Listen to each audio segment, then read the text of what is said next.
Character matters now more than ever. There is another very serious reason why we need to attend to character formation now more than ever. Because the kind of world the young people are growing up in is unique in the history of mankind. I mean, the students you have inside your classroom today most likely do not know a world without computer. They don't know a world without cell phone. I mean, when I was growing up, not everyone had a cell phone. I never imagined when I was a kid that one day I could be making a phone call inside the car or in the mountains.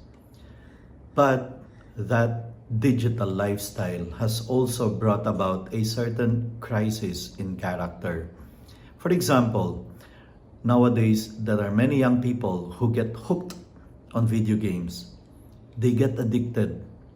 Nowadays, young people, as young as a grade 1 kid, can be subjected to the most gruesome, harmful pornography. For as long as a kid knows how to surf the internet, access the internet, he can be subjected to the most harmful pornographic images. That's bringing about a certain crisis in character.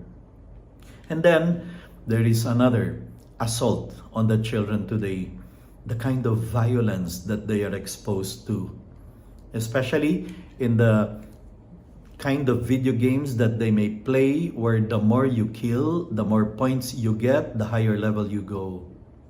According to research in the United States, for example, by the time a kid turns 13 years old, he would have witnessed 18,000 murders from video games, especially from movie series, from television series, from YouTube videos. This is the kind of world the young people are growing up in right now. They can be subjected to the most harmful, violent images, even from primetime news. When I was growing up, there were only 3 television stations. Today, a kid can wake up at 2 a.m. and there are still the hundreds of channels to choose from on cable TV, or more than 1 billion videos available in YouTube, or the millions of other videos in one social media or another.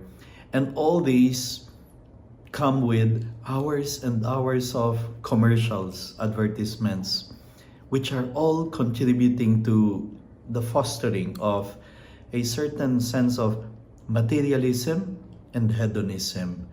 These are all assaults on the children of today. Many of them were not there in the previous generations. And so all these are contributing to the crisis in character. Of course, here in the Philippines, we are even told that we are the social media capital of the world, with a lot of hours spent in Facebook, Twitter, Instagram, and TikTok. These are all contributing to the formation of the character, or we can say the deformation of character of many young people, especially, for example, with a kind of highly sexualized culture that they are subjected to. All these contribute to the crisis of the digital generation. Not to mention the digital addiction that can happen if, for example, a kid has no supervision of the parents or of the adults. Then they can be spending an inordinate amount of time in their gadgets, in their cell phones, in the computer. This digital lifestyle, we can say, is responsible for bringing about some problems that we didn't see in the past. Teen depression, teen suicide, and then the worsening cases of pornography, because of the ease by which young people can access pornography. That by itself is contributing to a certain crisis in morals. And then we also now hear of a certain entitlement, sense of entitlement that develops in the mindset of many young people.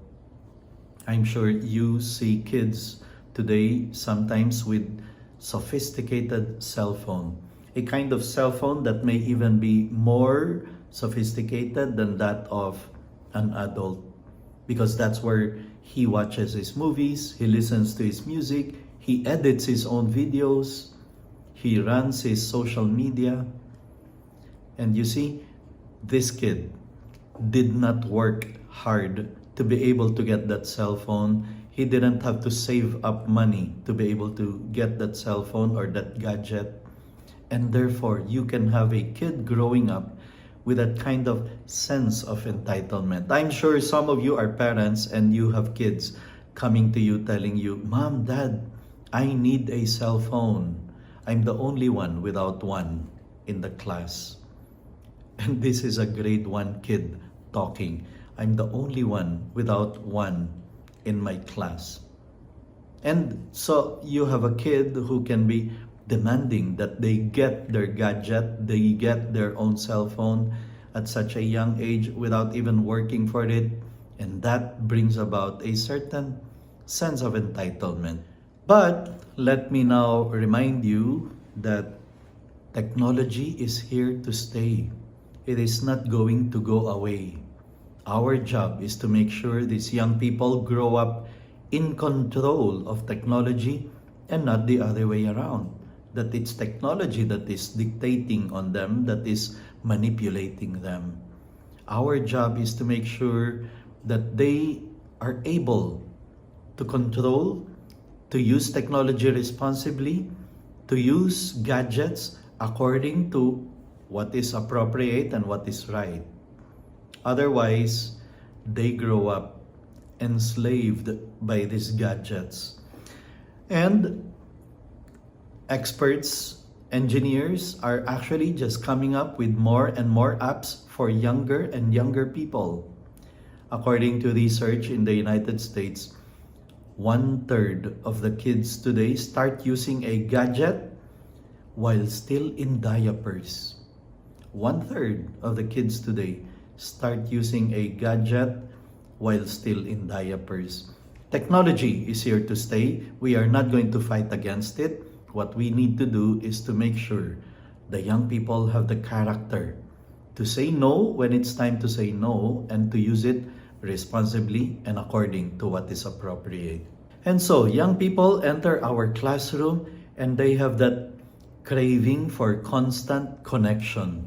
Or I know some students whose level of happiness is dependent on how strong the Wi-Fi connection is. If the Wi-Fi is stable and strong, they seem to be very, very happy, very excited. But once that connection weakens, they get frustrated, angry, and in a bad mood. That's the kind of world that we are living in right now, where technology dictates so much on even the kind of feelings that the young people have.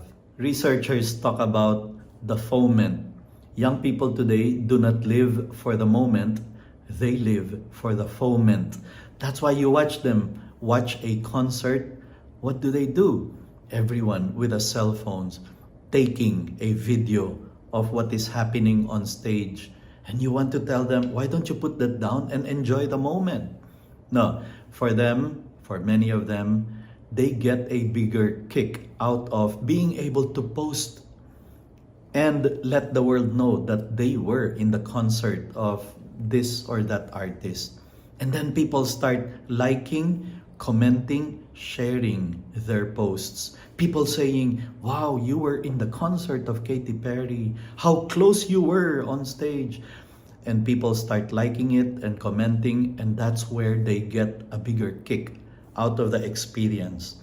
It was a moment for the phone. And so all these contribute to a certain crisis in character that we see among the young people today. But don't get me wrong, whenever I give talks to students, I always tell them, you young students, you young people are not the problem. You're the solution to the problem. But you need guidance. You need character. Because you are the ones who are going to determine how the future will be like. So, we prepare them to be good men and women of character so that they will determine how good our future is going to be. That's why character matters.